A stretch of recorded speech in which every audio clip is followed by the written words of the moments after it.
আসসালামু আলাইকুম। আশা করি সবাই ভালো আছেন। আজকে আমরা তিনটি টুলস নিয়ে কথা বলবো। তিনটি tools: crop tools, perspective tools, slice tools এবং স্লাইস সিলেকশন টুল। তো ছবিটাকে নেওয়ার পরে আমরা আনলক করে রাখবো, দেন ক্রপ টুলটি সিলেক্ট করে নিব। আমরা ক্রপ টুল দিয়ে কিভাবে ডিলিট করা যায় সেটা শিখব। ক্রপ টুলসের সিলেকশন করে নিলাম, আমি এতটুকু কাটতে চাই। খেয়াল রাখবেন কতটুকু কাটতেছি। পরের ছবিটাকে ব্যাকে নিয়ে আসবো, টিক মার্কে টিক করে দিলাম, ছবিটা আছে। আমি আবার ছবির উপরে নরমালি ক্রপ টুলটা আমার সিলেকশন আছে, আইকন দেখা যাচ্ছে, জাস্ট ড্র্যাগ করলাম, বাকি ইমেজটা চলে আসছে। এখন দেখব কোনটা সিলেকশন করলে আমাদের বাকি অংশটা আর আসবে না, ইমেজটিকে ক্রপ টুল দিয়ে সিলেকশন করে ডিলিট করার পরে। দেখুন ক্রপ টুলটি সিলেকশন থাকা অবস্থায় এখানে ডিলিট ক্রপ পিক্সেল ওপেন করে দিব। ক্রপ টুল দিয়ে ট্র্যাক করলাম, এতটুকু ডিলিট করে দিচ্ছি, জাস্ট ওকে। আবার এটার উপরে ট্র্যাক করতেছি, বাকি ছবি কিন্তু আসছে না। ঠিক আছে, এটি ওপেন থাকলে বাকি অংশ আমরা আর ফিরে পাবো না। এখন দেখব ইমেজটাকে আমরা কিভাবে বাকি অংশ বাড়াইতে পারি। তার জন্য কন্টেন্ট অ্যাওয়ে এই টিক মার্কটা উঠিয়ে রাখবো, কন্টেন্ট অ্যাওয়ে টিক মার্ক দিয়ে দিব। ক্রপ টুল সিলেকশন আছে, একটু বাড়াই দিলাম, দিয়ে জাস্ট ওকে। একটু সময় লাগবে, আমরা চাচ্ছি এই জায়গাটা একটু বাড়ানোর জন্য, তো এই জায়গাটা একটু বাড়িয়ে নিলাম, জাস্ট ওকে করলাম। খেয়াল করবেন এই জায়গার অংশটি বাড়বে, বাড়ছে। এবং ছবিটিকে আমরা একটু আঁকা বাঁকা করতে চাই, ক্রপ টুলে যাব, স্টেট অপশনটি আছে, এখানে ক্লিক করব, একটু বাঁকা করতে চাই, বাঁকা হয়েছে, এবং ওকে।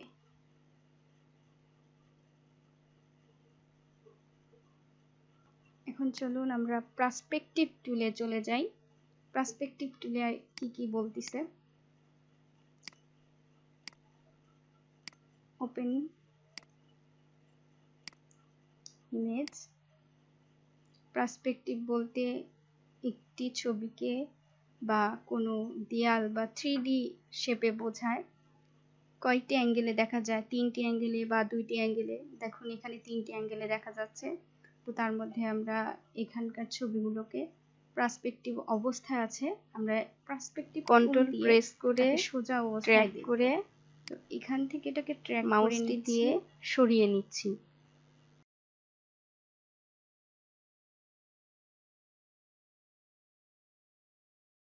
বড় করে নিলাম,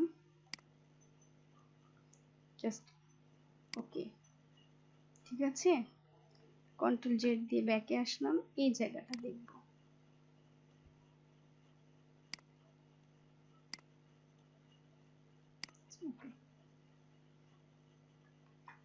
আবার দেখাই, এই জায়গাটি দেখতে চাচ্ছি।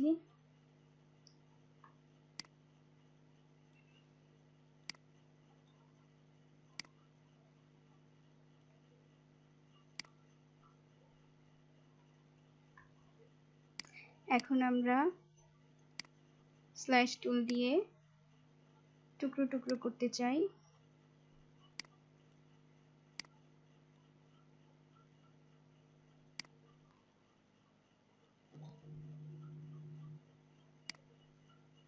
টুকরো করে নেওয়ার জন্য সিলেকশন করে নিলাম।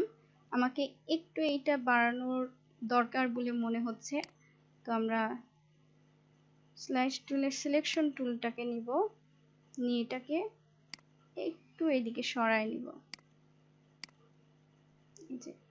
এই যে নীল বক্সটা আছে এটার উপরে জাস্ট ক্লিক করবেন, তারপর এটা বাড়ায় দিবেন, এই যে। এবং সরানোর জন্য এই বক্সটাতে ক্লিক করে সরাই দিবেন। এই যে দেখুন খেয়াল করে, আর একটু জুম করে দিই। এই বক্সটা আপনার আগে ক্লিক করবেন। এই যে প্রত্যেকটা অ্যাঙ্কর পয়েন্ট ওপেন হয়ে গেছে। এই যে ছোট বড় করছি, যে ছোট এতটুকু দরকার আমার, এটাকে দিলাম, এটা ভিতরে চলে গেছে, এটা বাইরে নিলাম, একটু বড় করলাম। ওকে, আশা করি বুঝতে পারছেন। এটাকে সরাবো, এই যে সরাই নিলাম। মুভ টুলে চলে যাই, ফাইলে যাব, ফাইল থেকে export, then save for web.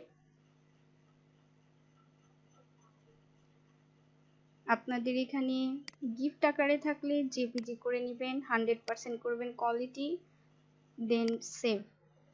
লোকেশনটা নিজের ইচ্ছা মতো দিয়ে নিতে পারেন, আপনি যেখানে দেখতে সুবিধা মনে করেন, দেন সেভ। চলুন দেখে আসি আমাদের ছবিটা কোথায় সেভ হয়েছে। এই যে প্রত্যেকটা অংশ টুকরো টুকরো হয়েছে। আশা করি সবাই ভিডিওটি দেখলে বুঝতে পারবেন কাজটি কিভাবে করা হয়েছে, এবং লাইক কমেন্ট দিয়ে পাশে থাকবেন। আল্লাহ হাফেজ।